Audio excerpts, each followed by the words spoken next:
Some games use every aspect of their world, systems, and mechanics to tell a clever story. The Division 2 is not one of those games. As a loot shooter, The Division 2 is a hell of a lot of fun. The combat is tight, the grind is satisfying, and I love gaining control of the map. I'm about 20 hours in, and I have no intention of stopping soon. I also adore the game's aesthetic and world building, with overgrown streets and abandoned national monuments.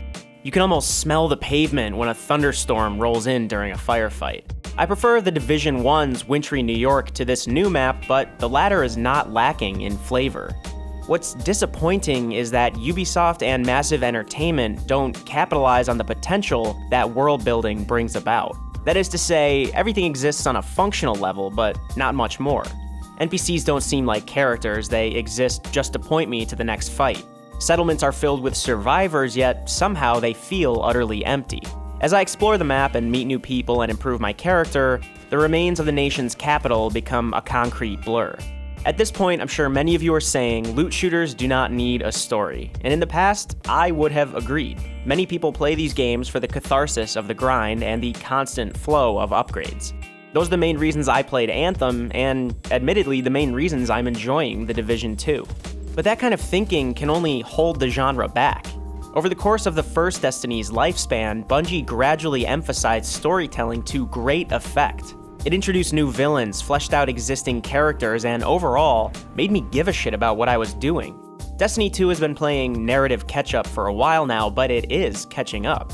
Then there's Warframe, a game in which space acrobatics and sci-fi weapon crafting make way for one of the biggest narrative twists in not just loot shooters, but modern video games writ large. Warframe didn't need to tell a story as it aged, but it did, and it is monumentally better for it. The Division 2's narrative flaws are so glaring, I think, because the foundation is here for a great yarn. Take the theater outpost, for example. It's built on the roof of DC's titular National Theater, spilling onto the structure's scaffolding and alleyways. On a purely aesthetic level, it's clever, and I love improving it over the course of my playthrough.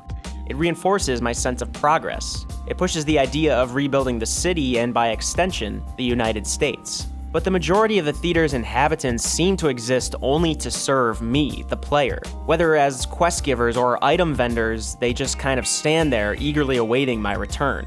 And the ones that don't, they're lifeless husks. An early mission sets the stage for an emotional wallop as an NPC's 19-year-old daughter has been kidnapped, and naturally it's my job to bring her back. I won't spoil what happens because there's not much to spoil. The aftermath contains all the emotion of a department store mannequin. The very premise of this game is ripe for narrative exploration. You'll find yourself fighting through museum exhibits depicting the Vietnam conflict and America's expansion west, opportunities to confront the country's blood-soaked past and maybe wrest some sort of meaning from the ruins. Say what you will about the first Division's New York with its cardboard characters and shotgun spray of a plot, but that game was grim, it was oppressive. We were witnessing the collapse of the cultural center of the world, and Massive drove that idea home. And as is the case with many a loot shooter nowadays, I'm sure the developers will put more time and brainpower into improving The Division 2. I'm just hoping many of those resources will go into the narrative department.